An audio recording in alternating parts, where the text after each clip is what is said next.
कोंडी परिसरातील कार्यकर्त्यांशी संपर्क अधिक मजबूत व्हावा, जनतेपर्यंत योजनांची माहिती प्रभावीपणे पोहोचावी आणि स्थानिक अडचणींचे त्वरित निराकरण व्हावे या उद्देशाने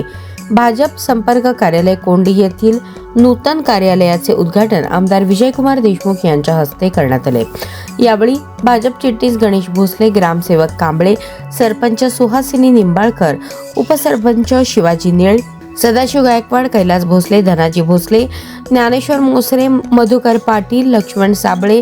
किरण निंबाळकर, गणेश पाटील, अजित सय्यद, राहुल निंबाळकर, अमर नसले, बबलू राठोड, दिलीप निंबाळकर, दिलीप राऊत, अंकुश भोसले, अमर भोसले, सुशांत भोसले, तुकाराम भोसले, किसन भोसले, जयराम भोसले, काकासाहेब शिंदे, बाळासाहेब मोरे, महेश मोरे, प्रसाद निळ, अनिल भोसले, मनोज निंबाळकर, वसंत भोसले, अण्णासाहेब निंबाळकर, सुदर्शन माळी, हनुमंत भोसले, दत्तात्रय गडगडे,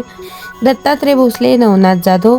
तसेच सर्व ग्रामस्थ, पदाधिकारी, कार्यकर्ते आणि नागरिक मोठ्या संख्येने उपस्थित होते।